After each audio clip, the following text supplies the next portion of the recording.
یہ بات ہر ایک کو معلوم ہے کہ ہر نفس، ہر انسان کے 4 دور ہوتے ہیں۔ پہلا دور ماں کا پیٹ میں ہوتا ہے، جہاں بڑی تنگی اور اندھیرا ہوتا ہے، اس کے سوا کچھ نہیں ہوتا۔ اور دوسرا دور جب وہ دنیا میں آتا ہے تو یہ دنیا کا دور ہوتا ہے، جس میں اس کی نشو و نما ہوتی ہے، پرورش ہوتی ہے، اور اسی دور میں وہ خیر و شر، نیکی اور برائی کماتا ہے۔ اور تیسرا دور جب انسان مر جاتا ہے تو قبر میں چلا جاتا ہے، تیسرا دور قبر کا مرحلہ ہے، جسے عالم برزخ بھی کہا جاتا ہے۔ اور چوتھا دور، آخری دور اور آخری ٹھکانہ یا تو جنت یا تو جہنم، اس کے بعد کوئی اور ٹھکانہ نہیں ہے۔ تو میرے بھائیو، آج آپ کے سامنے تیسرے دور کے بارے میں کچھ گفتگو کریں گے۔ دیکھیے، انسان جب دنیا میں آتا ہے، یا جو لوگ بھی دنیا میں ہیں، ایک دن اسے اس دنیا کو چھوڑ کر جانا پڑے گا۔ اور جب انسان پر موت آتی ہے، جیسے ہی انسان کے جسم سے روح نکلتی ہے، ویسے ہی انسان آخرت کی طرف سفر شروع کر دیتا ہے۔ اور آخرت کے اس سفر میں سب سے پہلی منزل جو ہے وہ ہے قبر کی منزل۔ وہ ہے سب سے پہلا جو اسٹیشن ہے وہ ہے قبرستان، جہاں ہر ایک کو جانا پڑے گا، سب سے پہلی منزل۔ اور یہی وجہ ہے کہ وہ قبر، ایک مومن جب اس کے بارے میں تصور کرتا ہے تو اس کے رونگٹے کھڑے ہو جاتے ہیں، وہ بندہ مومن کانپ جاتا ہے۔ یہی وجہ ہے حضرت عثمان غنی رضی اللہ تعالیٰ عنہ قبروں کو دیکھ کر بہت رویا کرتے تھے، اتنا روتے تھے کہ آپ کی داڑھی آپ کے آنسوؤں سے تر ہو جایا کرتی تھی، اور کہا کرتے تھے، میں نے پیارے نبی صلی اللہ علیہ وسلم کو فرماتے ہوئے سنا کہ آخرت کی منزلوں میں سب سے پہلی منزل قبر ہے۔ اگر اس سے آسانی سے نجات مل گئی، اگر یہ مرحلہ آسانی سے طے ہو گیا تو بعد والے جو مراحل ہیں وہ بہت آسان ہو جائیں گے۔ لیکن قبر کی منزل، یہ پہلی منزل ہے آخرت کی، اگر یہ سخت ہو گئی، یہ منزل دشوار ہو گئی، یہ مرحلہ سخت ہو گیا تو بعد میں جو آنے والے مراحل ہیں اور دشوار اور سخت ہوں گے۔ حضرت عثمان غنی رضی اللہ تعالیٰ عنہ قبروں کو دیکھ کر یہی سوچ کر رویا کرتے تھے۔ میرے بھائیوں، جو قبر کا مرحلہ ہے اس کو عالم برزخ بھی کہا جاتا ہے، یعنی پردے کی زندگی۔ پردے کی زندگی، برزخ کے معنی ہوتا ہے حائل، پردہ، جیسا کہ اللہ تبارک و تعالیٰ سورۃ المومنون آیت نمبر 100 کے اندر ارشاد فرماتا ہے، وَمِن وَرَائِهِمْ بَرْزَخٌ إِلَى يَوْمِ يُبْعَثُونَ، کہ ان میں سے ہر مرنے والوں کے لیے ایک پردہ حائل ہے۔ ایک پردہ حائل ہے کب تک؟ إِلَى يَوْمِ يُبْعَثُونَ، اس دن تک جس دن تک اسے اٹھایا نہ جائے، یعنی قیامت کے دن تک وہ ایک پردے میں رہتا ہے۔ جو بھی انسان مرتا ہے، چاہے مرنے والا کافر ہو، مرنے والا مسلمان ہو، مرنے والا مشرک ہو، مرنے والا منافق ہو، مرنے والا گناہگار ہو، جو بھی انسان ہو، جب مرتا ہے وہ عالم برزخ سے دو چار ہوتا ہے۔ عالم برزخ کی زندگی میں وہ رہتا ہے، پردے کی زندگی میں رہتا ہے، جسے ہم اور آپ نہیں دیکھ سکتے۔ اور قبر کا جو مرحلہ ہے، اس کا تعلق غیبی امور سے ہے، غیب سے تعلق رکھنے والی چیز ہے، اور غیب کے تعلق سے ہم اتنے ہی جانتے ہیں جتنا کہ اللہ نے اپنی کتاب میں بتلایا اور پیارے نبی جناب محمد رسول اللہ صلی اللہ علیہ وسلم نے اپنی احادیث مبارکہ میں بتلایا۔ اس سے زیادہ کسی کو کچھ نہیں معلوم غیب کی امور، اور غیب کے بارے میں ایک مومن کبھی عقل نہیں دوڑایا کرتے۔ جو قرآن سے، حدیث سے، نصوص سے، نقل سے ثابت ہے اسی کو مانتے ہیں، غیب کی چیزوں میں عقل نہیں دوڑائی جاتی۔ یہی وجہ ہے اللہ تبارک و تعالیٰ نے مومنین کی قرآن پاک میں جو سب سے پہلے صفت ذکر کی، وہ کون سی صفت ذکر کی؟ آپ قرآن کھولیے، سورہ بقرہ کی شروعات میں فرسٹ پیج پر اللہ تعالیٰ نے جہاں مومنوں کی چند خوبیاں اور چند صفات ذکر کی، وہاں سب سے پہلے مومنین کی صفت ذکر کی، الذین یؤمنون بالغیب، کہ مومن وہ ہے جو غیب پر ایمان رکھتا ہے، غیب پر اس کا ایمان ہوتا ہے۔ تو میرے بھائیوں، قبر کا جو مرحلہ ہے، عالم برزخ کی جو زندگی ہے، یہ غیب سے تعلق رکھنے والی چیز ہے۔ اس کے بارے میں ہم اتنا ہی جانتے ہیں جتنا قرآن و سنت سے ثابت ہے۔ اسی طریقے سے جب میت کو قبر میں دفن کر دیا جاتا ہے تو قبر اس میت کو دبوچتی ہے، دباتی ہے، چاہے انسان نیک ہو یا گنہگار ہو، قبر اسے دبوچتی ہے۔ جیسا کہ ترمذی شریف کی حدیث ہے، حدیث نمبر 2308، راوی حدیث عبداللہ بن عمر رضی اللہ تعالیٰ عنہ ہیں، کہتے ہیں کہ اللہ کے رسول جناب محمد رسول اللہ صلی اللہ علیہ وسلم نے سعد بن معاذ رضی اللہ تعالیٰ عنہ کے بارے میں فرمایا کہ یہ شخص جس کے لیے رحمان کا عرش حرکت میں آ گیا، جس کے لیے آسمان کے دروازے کھول دیے گئے، جس کے جنازے میں 70,000 فرشتوں نے شرکت کی، اسے قبر میں دبوچا گیا، اسے قبر میں دبوچا گیا اور پھر فرج عنہ، پھر اس کشادہ کر دیا گیا۔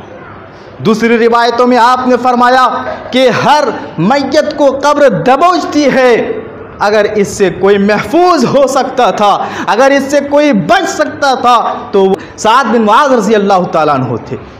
میرے بھائیوں، ان حدیثوں کو سامنے رکھ کر اہل علم کہتے ہیں کہ قبر ہر میت کو دبوچتی ہے، چاہے انسان نیک ہو، چاہے انسان گنہگار ہو۔ یہ الگ بات ہے کہ اگر انسان نیک ہے، انسان عمل صالح کر کے جاتا ہے تو قبر اسے ایک بار دبوچ کر چھوڑ دیتی ہے، لیکن انسان گنہگار ہے، انسان فاسق ہے، انسان کافر ہے تو باعث عذاب قبر اسے دبوچتی رہتی ہے۔ اسی طریقے سے میرے بھائیوں، تین چیزیں ہیں، تین باتیں ہیں جو انسان ان تین چیزوں کی معرفت جس قدر حاصل کرے گا، جو انسان ان تین چیزوں کی قدر جس قدر کرے گا، جو انسان ان تین چیزوں کی حقوق جس قدر ادا کرے گا، قبر کا مرحلہ اس کے لیے اسی قدر آسان ہوگا، قبر کی منزل اس کے لیے آسان ہو جائے گی۔ کیا ہے وہ تین چیزیں؟ کون سی ہے وہ تین چیزیں؟ وہ تین چیزیں، پہلی چیز اللہ کی معرفت، اللہ کی معرفت۔ انسان اس دنیا میں رہ کر، اس دنیا میں رہتے ہوئے اللہ کی معرفت، توحید کی معرفت، اللہ کی اسماء و صفات کی معرفت، اللہ کے حق عبادت کی معرفت، اللہ کے بارے میں جو جس قدر جانے گا، اللہ کی معرفت۔ اور دوسری چیز نبی کی معرفت، اللہ کے رسول صلی اللہ علیہ وسلم کی پہچان کیا ہے، اللہ کے رسول صلی اللہ علیہ وسلم کے حقوق کیا ہیں، آپ صلی اللہ علیہ وسلم کی پیروی کیسی ہونی چاہیے۔ اور تیسری چیز دین اسلام کی معرفت، دین کی معرفت۔ اور یہ تین وہ بنیادی اصول ہیں جس کا تذکرہ پیارے نبی جناب محمد رسول اللہ صلی اللہ علیہ وسلم نے ایک دعا میں ذکر کی۔ آپ نے فرمایا رضیت باللہ ربا وبالاسلام دینا وبمحمد نبیا۔ آپ صلی اللہ علیہ وسلم نے یہ دعا ذکر کی اور اس دعا میں یہ تینوں چیز شامل ہے۔ رضیت باللہ ربا، میں اللہ سے راضی ہو گیا رب ہونے کے اعتبار سے، یعنی اللہ کو رب مان لینے کے بعد، اللہ کو رب تسلیم کر لینے کے بعد دنیا کی ساری خداؤں کو جھٹلا دیتا ہوں، میں اللہ سے راضی ہو گیا ہوں۔ وبالاسلام دینا، اسلام سے راضی ہو گیا ہوں، دین ہونے کے اعتبار سے اسلام کو تسلیم کر لینے کے بعد، دین اسلام کو مان لینے کے بعد دنیا کے ساری ادیان اور مذاہب کو جھٹلا دیتا ہوں۔ اور وہ بھی محمد نبی، میں محمد صلی اللہ علیہ وسلم سے راضی ہو گیا نبی ہونے کے اعتبار سے، اللہ کے رسول کو محمد صلی اللہ علیہ وسلم کو نبی مان لینے کے بعد دنیا کے ساری رہنماؤں سے بیزار ہو جاتا ہوں، بے نیاز ہو جاتا ہوں۔ میرے بھائیوں، تو یہ تین چیزیں ہیں، انسان اس کو جس قدر جانے گا، انسان ان تینوں چیزوں کے حقوق کو جس قدر ادا کرے گا، قبر کا مرحلہ اسی قدر اس کے لیے آسان ہوگا۔ یہی وجہ ہے کہ قبر میں جو سوال و جواب کیے جاتے ہیں، انہی تینوں چیزوں کے بارے میں سوال و جواب کیے جاتے ہیں۔ حدیث میں آتا ہے کہ جب بندہ کو، مردے کو قبر میں دفن کر دیا جاتا ہے، اس کے پاس دو فرشتے آتے ہیں، جس میں سے ایک کو منکر اور دوسرے کو نکیر کہا جاتا ہے، اور پھر اس سے سوال و جواب کرتے ہیں، تین سوالات کرتے ہیں۔ اس سے پوچھا جاتا ہے من ربک، تمہارا رب کون ہے؟ ما دینوں کا، تمہارا دین کیا ہے؟ تمہارے نبی کون ہیں؟ اگر بندہ نیک ہوتا ہے، بندہ مومن ہوتا ہے، بندہ نیک عمل کر کے گیا ہوتا ہے، بڑے آسانی سے جواب دیتا ہے۔ جب فرشتے اس سے پوچھتے ہیں تمہارا رب کون ہے، وہ جواب دیتا ہے ربی اللہ، ربی اللہ، میرا رب اللہ ہے۔ جب فرشتے پوچھتے ہیں تمہارا دین کیا ہے، وہ کہتا ہے دین اسلام، میرا دین اسلام ہے۔ جب فرشتے پوچھتے ہیں تمہارا نبی کون ہے، وہ بڑی آسانی سے جواب دے لیتا ہے میرا نبی جناب محمد رسول اللہ صلی اللہ علیہ وسلم ہے، جن کو اللہ نے حق کے ساتھ مبعوث فرمایا۔ اور بعض روایتوں میں آتا ہے کہ ایک چوتھا سوال بھی کیا جاتا ہے، ابو داؤد وغیرہ کی روایت ہے۔ وہ چوتھا سوال یہ کیا جاتا ہے کہ تم نے کیسے حاصل کیا، تم نے کہاں سے سیکھا؟ وہ جواب دیتا ہے قرأت کتاب اللہ، میں نے اللہ کی کتاب کو پڑھا تھا، میں نے اللہ کے رسول کی احادیث کو پڑھا تھا، میں نے شریعت کو سیکھا تھا۔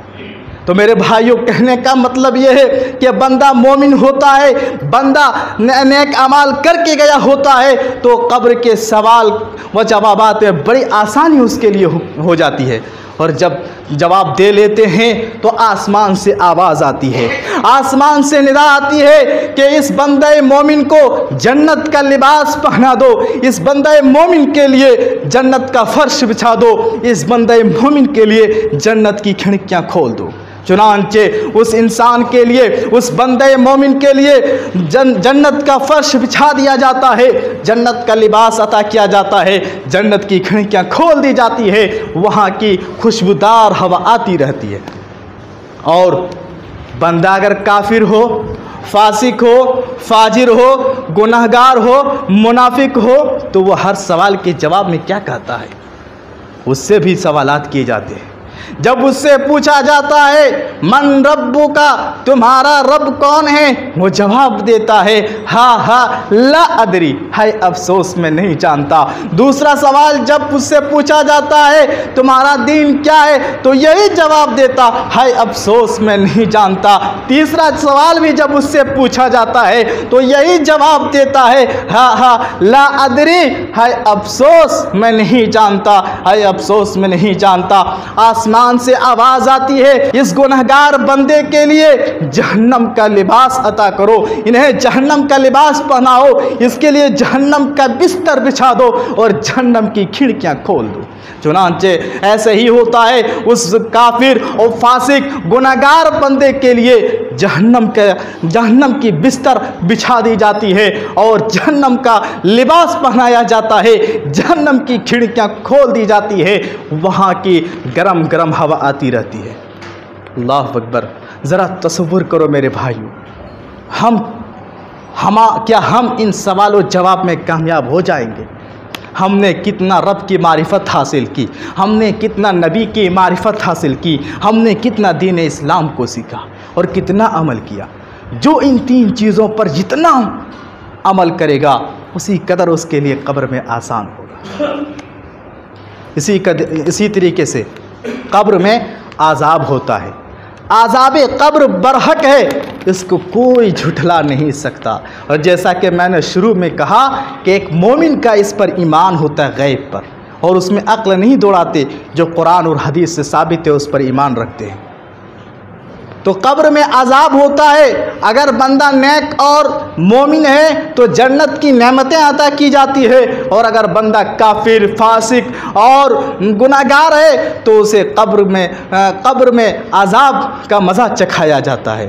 اللہ تبارک و تعالی سورۃ المومن آیت نمبر 46 کے اندر ارشاد فرماتا ہے النار یعرضون علیہا غدوا وعشیا، کہ یہ آگ ہے ہر صبح شام اس کے سامنے پیش کی جاتی ہے، اور جب قیامت قائم ہوگی تو آل فرعون کو سخت عذاب دیا جائے گا۔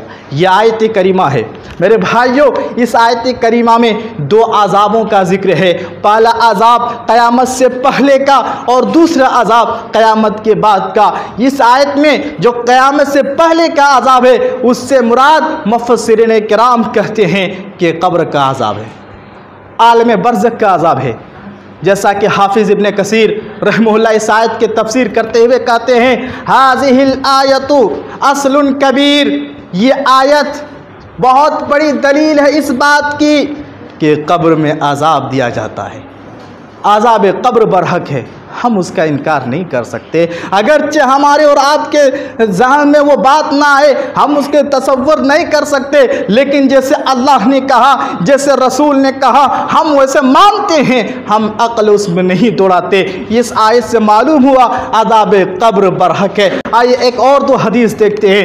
صحیح بخاری کی حدیث ہے، حضرت ابن عباس رضی اللہ تعالیٰ عنہ کہتے ہیں کہ اللہ کے رسول جناب محمد رسول اللہ صلی اللہ علیہ وسلم کا گزر دو قبروں کے پاس سے ہوا۔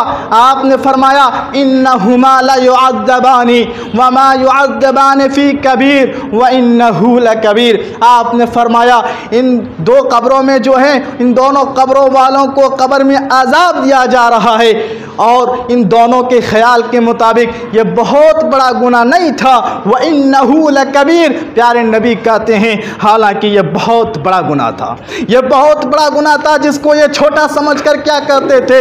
وہ کون سا گناہ تھا؟ یہ دونوں کو جو قبر میں عذاب دیا جا رہا تھا، کیوں دیا جا رہا تھا؟ آپ نے اسی حدیث کے آگے فرمایا اما احدہما فکان یمشی بالنمیمہ، ان میں سے ایک کو جو عذاب دیا جا رہا ہے اس کی چغل خوری کی وجہ سے۔ دنیا میں وہ چغل خوری کیا کرتا تھا؟ آپس میں دو بھائیوں کو لڑایا کرتا تھا، ماں بیٹوں کو، باپ بیٹوں کو لڑایا کرتا تھا، آپس میں رشتہ داروں کو لڑایا کرتا تھا۔ اس کی بات سن کر اس کے کان میں ڈالنا، اس کی بات کو سن کر اس کے کان میں ڈالنا تاکہ آپس میں لڑ جائے، اسی کو چغل خوری کہتے ہیں۔ تو جو انسان اس طرح کی حرکت اور عمل کرتے ہیں، اللہ کے رسول کی حدیث ہے فَكَانَ يَمْشِي بِالنَّمِيمَةِ، اس قبر میں جس کو عذاب دیا جا رہا تھا چغل خوری کی وجہ سے عذاب دیا جا رہا تھا۔ اور دوسرا شخص جس کو قبر میں عذاب دیا جا رہا تھا، آپ نے فرمایا وَأَمَّا الْآخَرُ فَكَانَ لَا يَسْتَنزِهُ مِنْ بَوْلِهِ، دوسرا وہ انسان تھا جو پیشاب کے چھینٹوں سے نہ بچا کرتا تھا۔ پیشاب کے چھینٹوں سے نہ بچنا، اسے بھی قبر میں عذاب دیا جاتا ہے پیشاب کی چھینٹیں پڑنے سے۔ افسوس ہے آج کتنے ایسے لوگ ہیں، کتنے بالخصوص نوجوان جو ٹائٹ اور چست لباس پہنتے ہیں، اس کا اہتمام نہیں کرتے، اور پھر جب پیشاب کرتے ہیں تو پیشاب کا چھینٹا اس کے بدن پر پڑتا ہے۔ میرے بھائیوں، اللہ کے رسول صلی اللہ علیہ وسلم کی اس حدیث کو یاد رکھیے۔ آپ نے فرمایا کہ پیشاب کے چھینٹوں سے نہ بچنے والے کو قبر میں عذاب دیا جاتا ہے۔ اس لیے ہم تمام بھائیوں سے، نوجوانوں سے یہی گزارش کریں گے، یہی کہیں گے میرے بھائیوں، جب بھی پیشاب کریں احتیاط کے ساتھ پیشاب کریں، پیشاب کے چھینٹے کو اپنے بدن میں نہ آنے دیں، پیشاب کے چھینٹے کو اپنے بدن پر نہ پڑنے دیں۔ تو اس حدیث سے معلوم ہوا عذاب قبر برحق ہے، قبر میں عذاب دیا جاتا ہے۔ اسی طریقے سے مسلم شریف کی ایک حدیث ہے، حدیث نمبر 2867۔ اس حدیث کے راوی حضرت زید بن ثابت رضی اللہ تعالیٰ عنہ ہیں۔ راوی حدیث زید بن ثابت رضی اللہ تعالیٰ عنہ وہ کہتے ہیں کہ ہم اللہ کے رسول جناب محمد رسول اللہ صلی اللہ علیہ وسلم کے ساتھ بنو نجار کے ایک باغ میں تھے۔ آپ صلی اللہ علیہ وسلم ایک کھچر پر سوار تھے، وہ کھچر اچانک بدکنے لگا، ڈرتا کہ کہیں نبی صلی اللہ علیہ وسلم کو وہ کھچر گرا نہ دے۔ آپ صلی اللہ علیہ وسلم نے فرمایا کہ وہاں 2-4 قبریں تھیں، وہاں 2-4 قبریں تھیں. آپ صلی اللہ علیہ وسلم نے فرمایا ان قبروں والوں کو کون پہچانتا ہے؟ ایک آدمی نے کہا اللہ کے رسول میں پہچانتا ہوں. آپ نے پوچھا کہ یہ کس حالت میں مرے ہیں؟ تو آپ کو جواب دیا گیا کہ یہ لوگ شرک کی حالت میں مرے ہیں، یہ لوگ شرک کی حالت میں مرے ہیں. تو آپ صلی اللہ علیہ وسلم نے اس وقت کہا تھا اگر مجھے ڈر نہ ہوتا، اگر مجھے یہ خوف نہ ہوتا کہ تم اپنے مردوں کو دفنانا چھوڑ دو گے، میں رب سے دعا کرتا، میں رب سے التجا کرتا جو عذاب قبر میں سن رہا ہوں تمہیں بھی تھوڑا کچھ سنا دیا جائے. لیکن مجھے ڈر ہے اگر تم سن لو گے یا جان لو گے اس عذاب قبر کو تو تم اپنے مردے کو دفنانا چھوڑ دو گے. تو اس حدیث سے معلوم ہوا کہ جو انسان شرک کی حالت میں مرتا ہے اسے قبر میں عذاب دیا جاتا ہے. اور دوسری بات معلوم ہوئی کہ عذاب قبر برحق ہے، عذاب قبر حق ہے، عذاب قبر حق ہے. میرے بھائیوں بہت ساری احادیث ہیں جو اس بات پر دلیل ہے کہ قبر میں عذاب دیا جاتا ہے، قبر میں عذاب دیا جاتا ہے. اور یاد رکھیے قبر کا جو مرحلہ ہے بڑا کٹھین مرحلہ ہے، بڑا دشوار مرحلہ ہے، بڑی مشکل مرحلہ ہے. اس مشکل کو آسان کیسے کریں، اس مشکل سے ہم کیسے نجات پائیں؟ بس ہم نیک عمل کریں، ایمان کے ساتھ ساتھ نیک عمل کریں. ہمارے لیے قبر کا مرحلہ آسان ہو جائے گا، قبر کا جو مرحلہ سخت ہے وہ آسان ہو جائے گا. اور ہم قبر کی تیاری کریں، اس دن کے لیے تیاری کریں. دیکھیں میرے بھائیوں آج تک جو ہماری زندگی گزر چکی ہے 30 سال 40 سال 50 سال 60 سال، اس زندگی کے اندر ہم نے کتنے اپنے آپ کو تیار کیا ہے تاکہ قبر کا مرحلہ آسان ہو جائے. ہر کوئی اپنی عملی زندگی کو دیکھے کہ ابھی موت آ جائے تو کیا ہم قبر کا مرحلہ آسانی سے طے کر سکتے ہیں.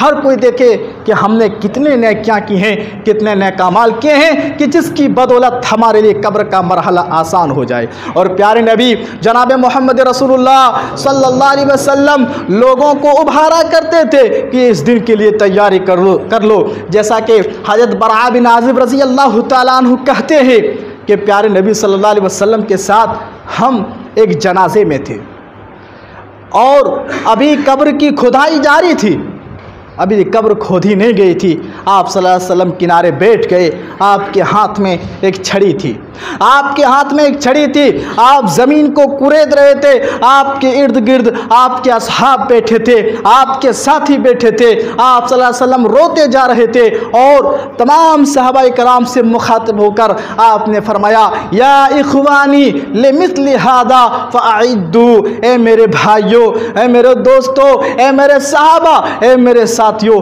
اس دن کے لیے تم بھی تیاری کر لو، اس دن کے لیے تم بھی تیاری کر لو.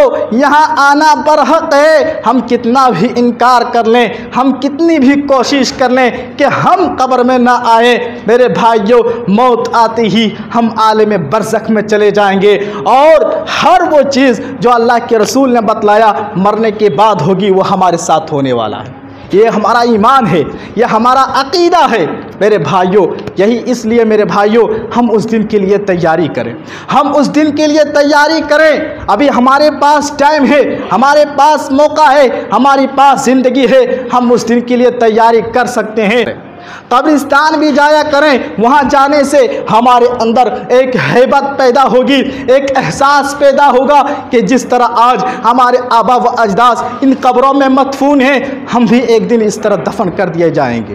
قبرستان جائیں گے تو ہماری بنگلوں کی حیثیت ہمیں معلوم ہوگا، قبرستان جائیں گے تو ہماری گاڑیوں کی حیثیت ہمیں معلوم ہوگا، قبرستان جائیں گے تو ہمارے بینک بیلنس کی حیثیت ہمیں معلوم ہوگا، قبرستان جائیں گے ہماری زمین و جائیداد کی حیثیت ہمیں معلوم ہوگا، قبرستان جائیں گے ہمارے دوست احباب کی حیثیت معلوم ہوگا، قبرستان جائیں گے تو ہماری صحت اور تندرستی کی حیثیت ہمیں معلوم ہوگا، قبرستان جائیں گے ہماری شہرت کی حیثیت ہمیں معلوم ہوگا، قبرستان جائیں گے ہماری عہدے منصب کی حیثیت ہمیں معلوم ہوگا، قبرستان جائیں گے ہماری اوقات کیا ہے اس کی حیثیت ہمیں معلوم ہوگا. اس لیے قبرستان جانا چاہیے تاکہ ہمارے اندر ایک احساس ہو ایک دن ہمیں بھی یہاں آنا ہے اور ساری چیزوں کو چھوڑ کر آنا ہے۔ پیارے نبی صلی اللہ علیہ وسلم کی حدیث ہے، متفقن علیہ کی روایت ہے، آپ نے فرمایا یتبع المیت ثلاثہ، میت کے پیچھے تین چیزیں جاتی ہے، اہلہ عملہ و مالہ، اس کا اہل و عیال، اس کا مال اور اس کا عمل۔ اہل و عیال اور مال واپس آ جاتے ہیں اور اس کے ساتھ اس کا عمل رہتا ہے۔ اس لیے میرے بھائیوں ہم نیک عمل کریں، ایمان کے ساتھ ساتھ عمل صالح کریں، انشاءاللہ العزیز قبر کا مرحلہ ہمارے لیے آسان ہو جائے گا۔ یہ چند باتیں تھی، اللہ تبارک و تعالیٰ سے دعا کیجئے یا پروردگار ہم تمام مسلمانوں کے لیے قبر کا مرحلہ آسان کر دے۔